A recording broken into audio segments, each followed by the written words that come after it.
नमस्कार, यूपी तक में आपका स्वागत है। मैं हूं कुमार अभिषेक।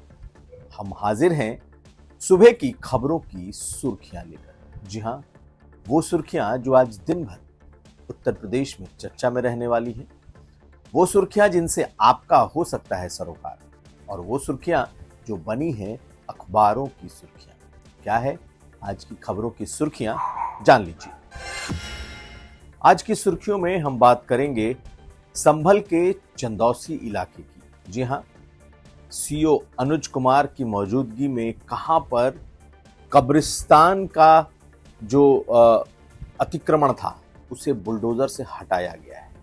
सड़क चौड़ीकरण के मामले में बुलडोजर एक्शन क्या है और ये एक्शन क्यों लिया गया है, ये खबर हम आपको बताएंगे।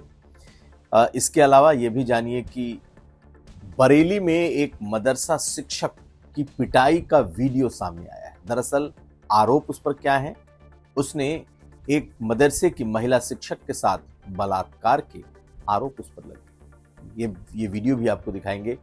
और आखिर में आज का दिन एक बार फिर अयोध्या के लिए बेहद अहम दिन है। प्राण प्रतिष्ठा रामलला की हो चुकी है, लेकिन आज पूरे मंदिर के अलग अलग देवालयों और राम दरबार की प्राण प्रतिष्ठा हो रही है। मुख्यमंत्री मौजूद रहेंगे। तो ये खबर आज की सुर्खियों में। इसके अलावा अखबारों ने किन खबरों को अपनी यहां सुर्खियां बनाई हैं, ये समझेंगे। चलते हैं खबरों की ओर। तो बीती रात संभल जनपद के चंदौसी इलाके में जराई गेट है, वहां पर एक बड़ा कब्रिस्तान था। इनफैक्ट कब्रिस्तान है जिसकी बाउंड्री पर कल देर रात कई बुलडोजर गरजे हैं और बुलडोजर चले हैं। यह पीला पंजा कल रात कब्रिस्तान पर चला है। हालांकि सरकार के प्रशासन के मुताबिक कब्रिस्तान के 10 मीटर की जो जमीन थी वो कब्रिस्तान के ने अवैध बाउंड्री कर रखी थी, और वो 10 मीटर का जो इलाका है जो सड़क से सटता है, दरअसल वो सरकारी जमीन थी। कई महीनों से उसको हटाने की बात इसलिए की जा रही थी क्योंकि वहां पर सड़क का चौड़ीकरण चल रहा था, लेकिन कब्रिस्तान की इस बाउंड्री की वजह से ये सड़क उस जगह पर उसका जो चौड़ीकरण होना था वो नहीं हो पा रहा था। बीती रात बुलडोजर एक्शन हुआ और न सिर्फ वहां की बाउंड्री हटाई गई बल्कि कुछ कब्रों को भी नुकसान पहुंचा है और बकायदा कुछ कब्रें भी हटा दी गई हैं। ये सड़क निर्माण का एक काम चंदौसी इलाके में चल रहा था और तकरीबन कुछ महीने पहले बकायदा प्रशासन ने नोटिस दिया था और उस जगह को खाली करने के लिए कहा था। जो कब्रिस्तान की कमिटी है उसने हालांकि अपना बाउंड्री पहले तोड़ दिया था, लेकिन फिर भी जो वहां से पूरा हटाया जाना चाहिए था, वहां का अतिक्रमण, वो हटा नहीं था। इसके बाद कल देर रात जो एक्शन है उसमें न सिर्फ कब्रिस्तान की बचे हुए बाउंड्री को जो कि सड़क से सटता था, जिसमें कि सड़क निर्माण की जहां जरूरत थी, न सिर्फ उसे बल्कि उस इलाके की कई कब्रों को भी कल रात को इस बुलडोजर एक्शन में हटाया गया है।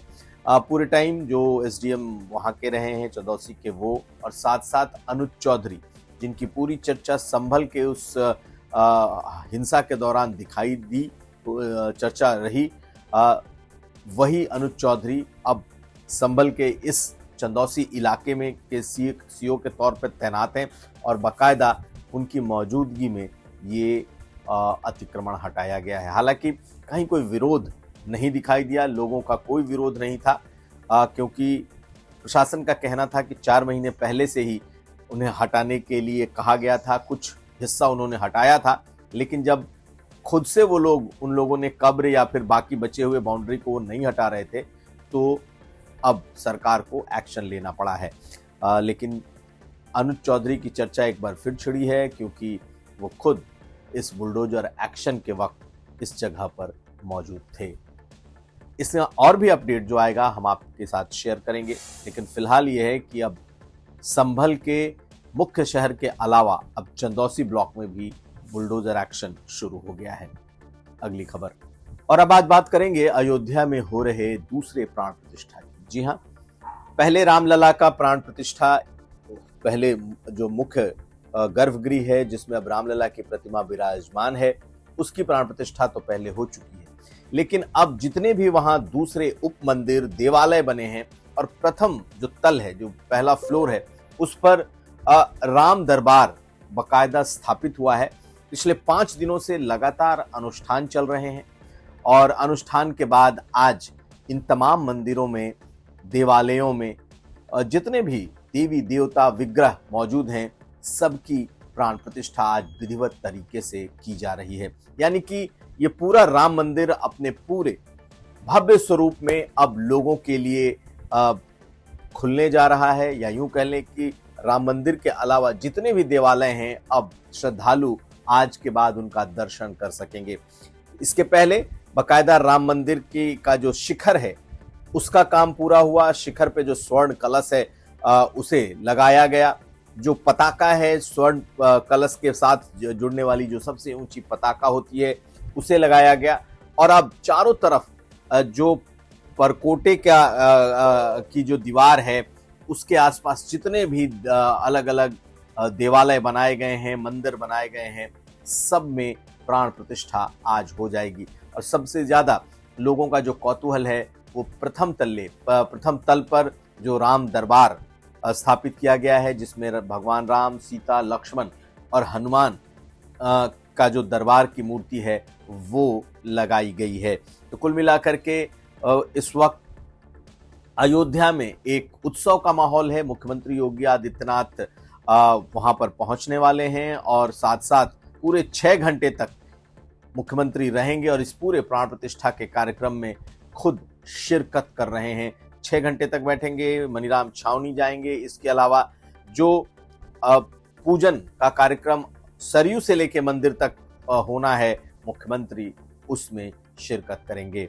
आज कहा जा रहा है मुख्यमंत्री योगी आदित्यनाथ का जन्मदिन भी है, तो ऐसी स्थिति में ये दिन श्रद्धालुओं के लिए और उनके समर्थकों के लिए, दोनों के लिए बेहद खास हो गया है। और अब एक बरेली के एक मदरसा संचालक के पिटाई का वीडियो सामने आया है। दरअसल बरेली के ही फतेहगंज के पश्चिमी थाना क्षेत्र की घटना है। आरोप ये लगा कि मदरसे में काम कर रही एक शिक्षिका के साथ मदरसा संचालक ने उसके साथ बलात्कार किया है। और कुछ दिन पहले जब ये घटना घटी तो परिवार वालों ने, अब जब वो शिक्षिका घर नहीं पहुंची तो परिवार वाले उसे ढूंढते हुए उस मदरसे में पहुंचे थे, जहां उन्होंने बहुत ही बुरी स्थिति में उस महिला शिक्षिका को देखा। उसके कपड़े अस्त व्यस्त थे और उसके साथ दुष्कर्म और जबरदस्ती किए जाने के सबूत वहां मौजूद थे। बेसुध पड़ी उस शिक्षिका को परिवार वाले घर लेकर के आए, लेकिन इस घटना के बाद से ही यह मदरसा संचालक फरार था। बीती शाम जब पुलिस को मुखबिर के द्वारा ये सूचना मिली उस मदरसा शिक्षक के एक जगह मौजूद होने के, वहां पर पुलिस पहुंचती है और परिवार के लोग भी बाकायदा पुलिस के साथ पहुंचे उसकी गिरफ्तारी के लिए, क्योंकि इस मदरसा संचालक ने मदरसे के भीतर ही उसके साथ दुष्कर्म करने की कोशिश की और दुष्कर्म किया, जैसा कि बताया जा रहा है। और परिवार वाले जब पहुंचे तो उन्होंने उस मदरसा शिक्षक को देखते ही पुलिस के सामने ही उसकी बुरी तरीके से पिटाई कर दी। फिलहाल इस मामले में उसे गिरफ्तार किया गया है, लेकिन ये मामला कुछ दिनों से बरेली में बहुत चर्चा में बना हुआ था कि कैसे मदरसे के भीतर एक शिक्षिका के साथ उसके ही संचालक ने दुष्कर्म करने की कोशिश की है, या परिवार वालों का तो आरोप है कि उसने दुष्कर्म किया है। तो खैर उसे गिरफ्तार कर लिया गया और उस पर कार्रवाई की जा रही है, कानूनी कार्रवाई। लेकिन उसके पिटाई का वीडियो सामने आया है। जब उसको परिवार वालों ने देखा, उसके बाद पुलिस के सामने ही उसकी पिटाई की है और उसके बाद उसकी गिरफ्तारी हुई है। इस वीडियो को आप देखेंगे तो आपको अंदाजा लग जाएगा कि किस तरीके से मदरसे के भीतर जब लड़की के साथ दुष्कर्म हुआ, परिवार वाले कितने गुस्से में थे। देखिए। तेरे भरोसे में छोड़ दिया। सब खुदा को सीधा भगवान का कलम है तू। मेरा भाई। किसी को मार। उल्टे हाथ का है तो बुलाओ उसके बीवी को बुलाओ, उससे भी तो जूते पड़ाओ उससे। वो करवा रही है सामने। हम तो पहले तीन कैसे बढ़ेगा आगे? हम तो अनपढ़ गवार जाए नहीं। ये धर्म पर कलंक करवा रहे हैं। और अब बात आज के अखबारों की सुर्खियों की। जी हाँ, चाहे दैनिक जागरण आप देख लें, नवभारत टाइम्स मेरे साथ इस वक्त मौजूद है, और साथ साथ अमर उजाला और हिंदुस्तान, ये जो तमाम अखबार हैं, इन्होंने किन खबरों को आज अपने यहाँ प्रमुखता दी है, सुर्खियां बनाई हैं, आज हम इसकी चर्चा कर लेते हैं।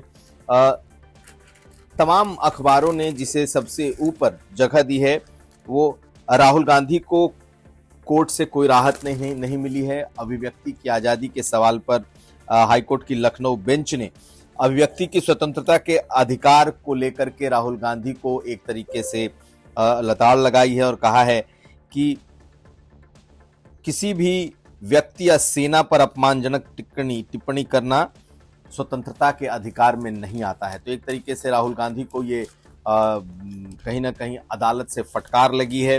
जो दूसरी खबर है वो ये मानी जा रही है कि जो जातीय जनगणना के बारे में के बात आई है कि 2027 में जातीय जनगणना होगी, उसे लेकर खबर है कि उत्तर प्रदेश में ये जनगणना 31 मार्च तक खत्म हो जाएगी। ये कुछ अखबारों ने अपने यहाँ इसे खबर बनाया है। इसके अलावा जो लखनऊ और कानपुर के बीच जो रैपिड रेल का प्रोजेक्ट है उसको एनओसी मिल गई है। ये 10 साल पुरानी योजना है और इसे पहली बार एनओसी दी गई है, यानी कि एक रैपिड रेल जो कि आप इस वक्त दिल्ली से मेरठ तक देखते हैं वो अब लखनऊ और कानपुर के बीच भी बन सकता है। कुल मिलाकर के एक और जो खबर है, जो वक्फ बोर्ड को लेकर के खबर है कि उम्मीद पोर्टल, जो कि सरकार नया पोर्टल लेकर के आई है और जिस पर बाकायदा काम शुरू हो गया है, इसे लेकर के भी अब अखबारों में खबरें छपी हैं कि जब तक सुप्रीम कोर्ट का फैसला वक्फ पर नहीं आता तब तक सरकार इस नए पोर्टल पर क्यों जोर दे रही है और क्यों इस पोर्टल पर लोगों को ये कह रही है कि वो अपने वक्फ संपत्तियां रजिस्टर करें। तो ये तमाम वो खबरें हैं जो आज की सुर्खियां हैं। आज सुबह की सुर्खियों में इतना ही। कल हम फिर हाजिर होंगे। आप हमें दीजिए इजाजत और देखते रहिए यूपी तक। हमारा कार्यक्रम अगर अच्छा लगे तो इसे लाइक करें, शेयर करें और यूपी तक को सब्सक्राइब करें। धन्यवाद।